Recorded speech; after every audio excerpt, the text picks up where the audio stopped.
મંત્રી ઋષિકેશ પટેલ નડિયાદના પ્રવાસે ઋષિકેશ પટેલે મિશન રોડ પર આવેલ બ્રિજની મુલાકાત લીધી। 43 વર્ષ જૂના દાંડી માર્ગ પર આવેલ મિશન રોડ બ્રિજનું નિરીક્ષણ કરી માર્ગ મકાન વિભાગના અધિકારીઓને ખાસ સૂચન કર્યું। બ્રિજમાં જ્યાં ક્ષતિ જણાય તેને તાત્કાલિક રિપેર કરી અને રિપોર્ટ કરવા સૂચના આપી।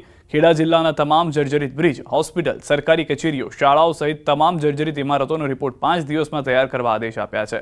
ખેડા કલેક્ટર ઓફિસમાં જિલ્લાના તમામ ધારાસભ્યો, કલેક્ટર, એસપી સાથે બેઠક કરી વરસાદી પાણીના નિકાલથી લઈ દર વર્ષે ચોમાસામાં પડતી મુશ્કેલીઓનો તાત્કાલિક નિકાલ કરવા જરૂરી સૂચનો આપ્યા।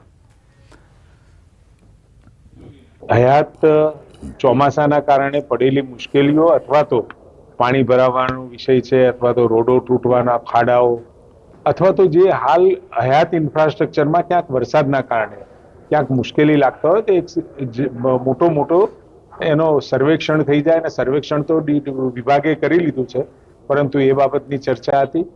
સાંસદ મનસુખ વસાવાએ સુરત પોલીસને આડે હાથ લીધી। ફોરેસ્ટ વિભાગને પણ સાંસદે કરી ટકોર। નર્મદા જિલ્લાના નાલખોપી વિસ્તારમાં આવેલ જંગલની જમીન ખેડતા આદિવાસી સમાજના લોકોને ફોરેસ્ટ વિભાગ દ્વારા રોકવામાં આવ્યા હતા। જંગલની જમીન ખેડનાર લોકોને પરેશાન ન કરવા કરી ટકોર।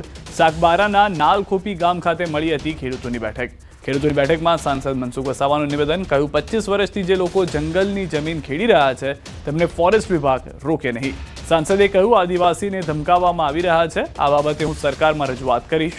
અધિકારીઓ આદિવાસીઓને ધમકાવશે તે હું કોઈ પણ સંજોગોમાં નહીં ચલાવી લઉં। તેમણે કહ્યું કે આખા ગુજરાતમાં કેટલાય જંગલો ખતમ થઈ ગયા, ત્યાં કોઈ કેમ નથી બોલતું। ફોરેસ્ટ વિભાગ જઈને જંગલ અને વન સૃષ્ટિ બચાવવા સાંસદ મનસુખ વસાવાએ કરી હાંકલ।